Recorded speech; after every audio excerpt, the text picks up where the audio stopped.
to play you one more thing here. This was the great Jody Mack. I had him on this week on the I Crew love Show. Jody Mack is one of my favorites.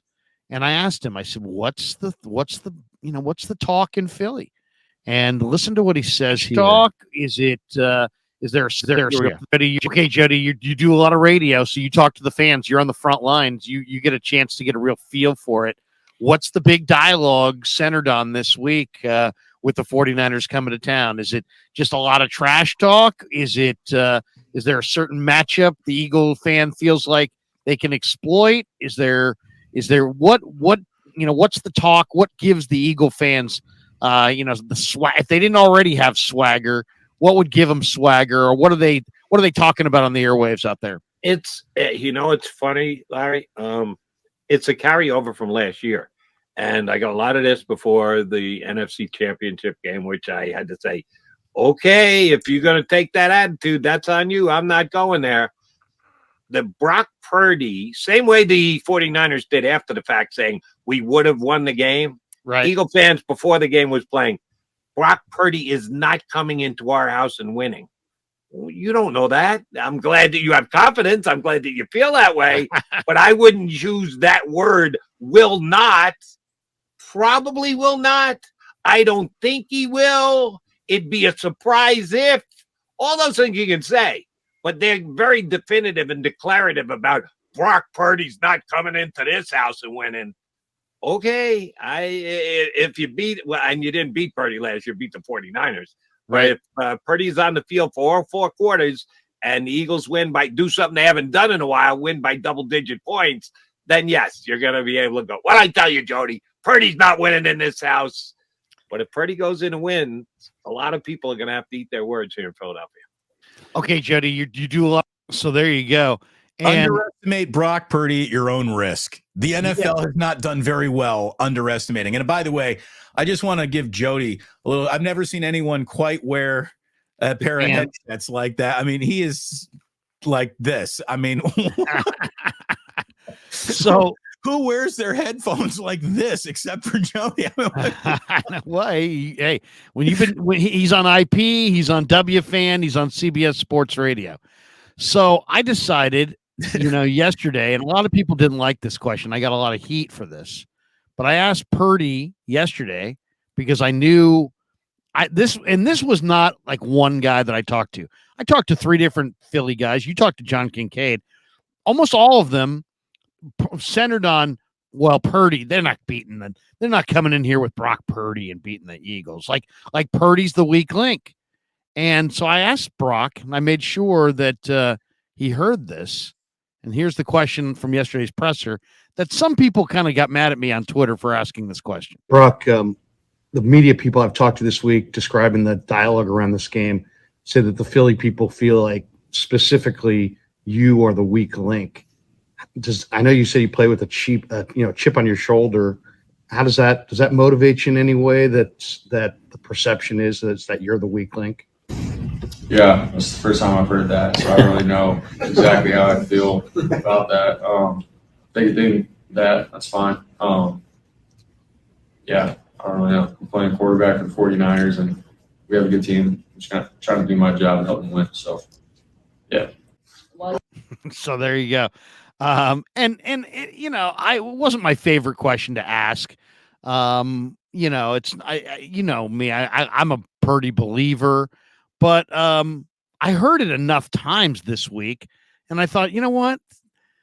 This is a guy who, absolutely plays with a chip on his shoulder, absolutely takes notice of what's being said. Let's add a little chip to that chip. You saw it there. He smiled and everything, but he took notice of it.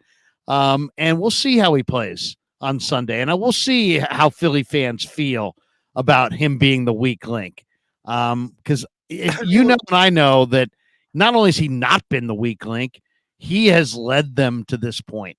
He is the number one reason that the 49ers are playing so good. And I think he's got to be part of the reason why they win this game. If they win this game, I mean, there's a secondary to be taken advantage of, and that's not the job of the running back or the the offensive tackle to take care. It's the quarterback's job to take advantage of that weakness, and it's his job. I think it's getting yelled at in the chat here. Larry Irwin Kwong. Larry equals Brock's gas man. # motivation. This is what Bazi Mian. I agree with you here. He says, thank you for the donation. He says, reminds me of his reaction to Patrick Peterson. Kind of, yeah. When he's like, "Oh, is that Pat Pete? Did I go after him on that? Yeah, you did, and you did." Here's the thing: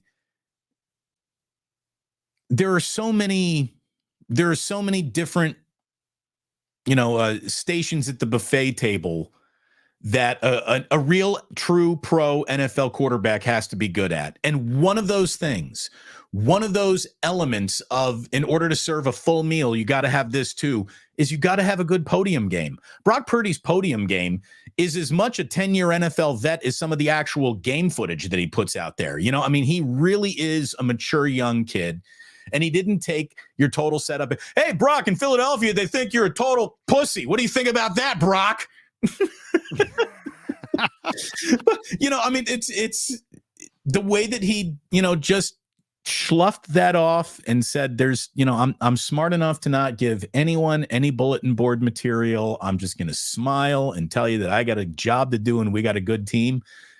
That's savvy, man. That's why this kid is not going to play for just a handful of years, but could have a decade-long career if he's healthy enough to have such a thing in the NFL. He really, what I don't understand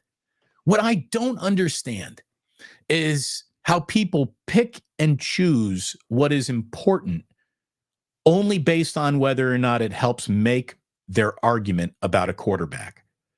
There are people who would want to dismiss an athlete and say, well, then look beyond the athletic prowess and then into the numbers. Let's get into the analytics. Let's get into the deep stats, the advanced metrics.